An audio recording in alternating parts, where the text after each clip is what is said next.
আমি মোহাম্মদ মাহবুব হাসান, ওর বাসা আটটিকা, লালপুর থানা।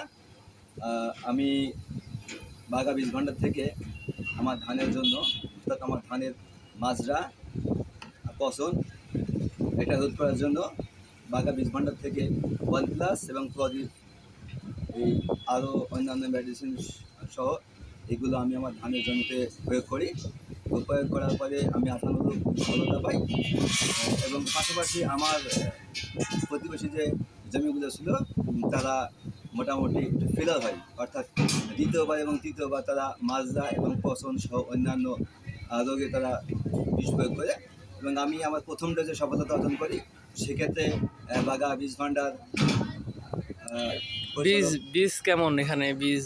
আমার আমার ধানের জমি ছিল, মোট জমি ছিল 15 বিঘা।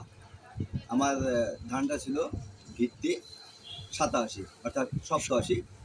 যে বীজটা আমি এই বাঘা বীজ ভাণ্ডার এখান থেকে সংগ্রহ করি এবং এখান থেকে বীজ সংগ্রহ করতে কি কোনো ভয় বা কোনো আপনার মধ্যে কি সন্দেহ বা কোনো ভয়? আমার নিঃসন্দেহে নিতে পারে কৃষক?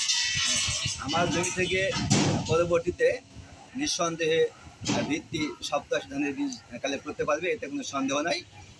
এবং এই দোকান থেকে কেউ নিশ্চয়ই কি যে কোনো বীজ সংগ্রহ করতে পারবে নিঃসন্দেহে? হ্যাঁ, অবশ্যই। যেহেতু আমি অনেক আগে থেকে আমার পরিচিত ম্যান সম্পর্কে আমরা মামা বলে ডাকি, মোহাম্মদ শহীদুল ইসলাম, তার দোকান থেকে অনেক আগেই আমি বিভিন্ন ধরনের বীজের কালেক্ট করি, অর্থাৎ বীজ সংগ্রহ করি, এতে সন্দেহ নাই।